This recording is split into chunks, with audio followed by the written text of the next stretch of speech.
En esta ocasión vamos a continuar, como es costumbre nuestra, con otro tema un poco candente en esta ocasión, y vamos a seguir.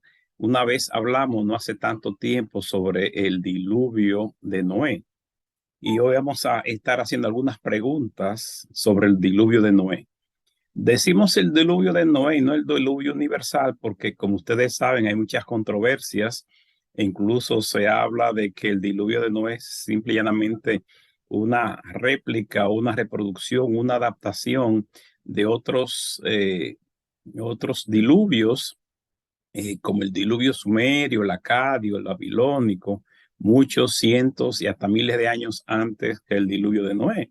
No vamos a estar hablando sobre eso, si realmente es así, si no es así, si es una copia de aquello, si no lo es.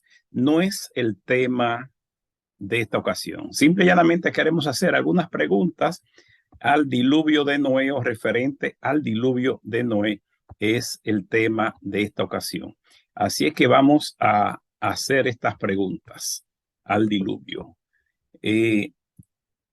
Dios ordena a Noé a construir un arca de 150 metros de largo por 25 metros de ancho y 15 metros de alto. Es decir, 3 pisos de 5 metros de altura cada uno. Esas son las dimensiones del arca que, de acuerdo a la Biblia, Dios le ordena a Noé construir. Ahora, la primera pregunta sería, ¿cómo pudo Noé construir una nave tan grande del tamaño de un crucero, barco crucero de la actualidad, cuando todos sabemos que la ingeniería naval solo en los años de los 1800 y tanto pudo construir un barco de esa dimensión? Sería la primera pregunta al respecto. Otra pregunta sería, ¿cómo pudo construir esa nave sin los instrumentos metálicos que usamos actualmente? Más preguntas. ¿Cómo pudo Noé construir esa nave solamente con 8 personas, contando solamente con él, su esposa, sus 3 hijos y sus 3 nueras? Con 8 personas, ¿cómo construyen un transatlántico de esa naturaleza? También vamos a hacer otra pregunta más. El pasaje bíblico relata que Noé y su familia duraron 1 año y 12 días en el arca. Entonces, en Génesis 7:1 al 14, dice que duraron 7 días esperando que empezara el diluvio. En Génesis 7:24 nos dice que pasó 150 días lloviendo. En Génesis 8:3 nos dice que duraron 150 días esperando que bajaran las aguas. Y en Génesis 8:14 nos dice que duraron 70 días esperando que la tierra baje, o que seque, perdón. Si sumamos 7 más 150 más 150 más 70, nos da 377 días. Es decir, de acuerdo a estos pasajes de Génesis 7:1 al 14, 7:24, 8:3 y 8:14, se pasó dentro del arca 377 días. Para ese tiempo de 377 días, Noé, su familia y todos los animales necesitarían 2 veces el volumen corpóreo de agua potable para ingerir. O sea, ¿dónde consiguieron todas esas aguas para no morir todos deshidratados durante ese año y algo? También, durante esos 377 días, hubo que alimentar, dar de beber, limpiar y cuidar todos estos animales por 1 año y 12 días, ¿verdad? La pregunta es, ¿de qué manera tan solo 8 personas pudieron hacer esa tarea tan grande? Podríamos seguir preguntando. Si pasaron esos 377 días dentro, ¿verdad? ¿Cómo pudieron sobrevivir por la sed?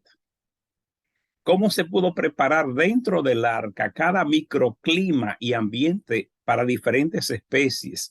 Desde especies polares, que necesitan un microclima frío, a otros de la selva, por ejemplo, etcétera. ¿Cómo se le creó a cada animal su hábitat adecuado dentro del arca? Otro enunciado que lleva a otra pregunta. Noé y sus hijos tuvieron que reunir una pareja de todos los animales existentes en el mundo. La pregunta sería, ¿de qué manera recorrieron los 5 continentes para tomar una pareja de cada especie animal? Si tomamos en cuenta que hay aproximadamente 1.700 especies de mamíferos, unas 10.000 especies de aves, 1.000 especies de reptiles, 1.200.000 especies de insectos. ¿Cómo anduvieron Noé, su esposa, sus 3 hijos y sus nueras, el mundo entero, recogiendo diferentes tipos de especies? Porque ustedes saben que hay especies que son del Asia, otras son del África, otras de los polos, etcétera, etcétera. ¿Cómo recorrieron el mundo entero para tomar esas diferentes especies? Otro enunciado que nos va a llevar a otras preguntas. La Biblia nos dice que estuvo lloviendo 40 días y 40 noches. Eso nos dice la Biblia. Pregunta, ¿dónde había tanta agua y cómo se comportó el ciclo hidrológico en esas circunstancias? Ustedes saben que el ciclo hidrológico llueve, la lluvia cae a la tierra, pasa a las aguas subterráneas o pasan a los ríos, de los ríos llega al mar, luego producto del sol, de la evaporación, vuelve a las nubes y vuelve y cae. Entonces, si pasa 40 días y 40 noches lloviendo, ¿cómo explicar el ciclo hidrológico realmente?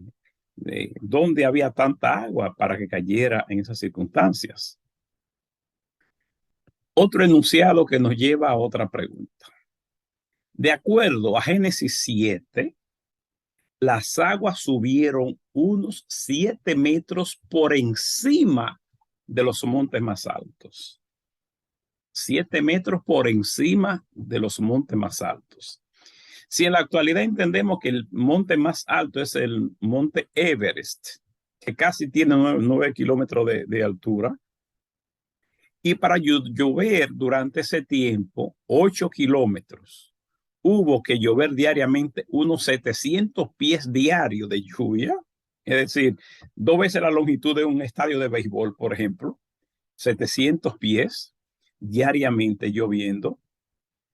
Entonces, por otro lado, los meteorólogos afirman que si toda el agua acumulada en las nubes se precipitara, solamente haría una capa de 2 centímetros de altura en el planeta.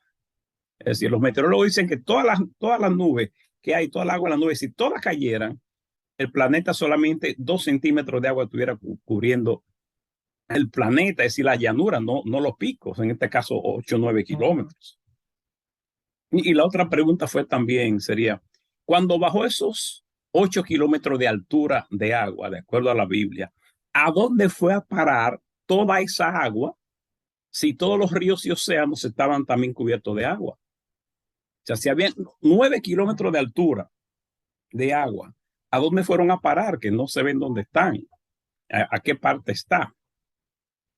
Esa y muchas otras preguntas más tendríamos que hacerles al diluvio de Noé, donde no voy a dejarlo en el aire tanto como en el tema pasado referente a Saúl y si fue un homicidio, un suicidio, una eutanasia, pero voy a dejarle por dónde podrían encontrar respuestas a estas y muchas otras interrogantes.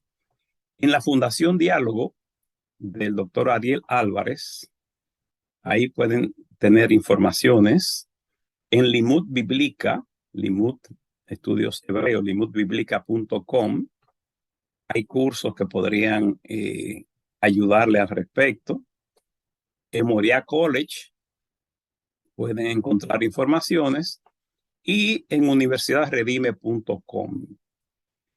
En esas instituciones que trabajan esos temas de ciencias bíblicas, podrían ustedes encontrar respuestas al respecto.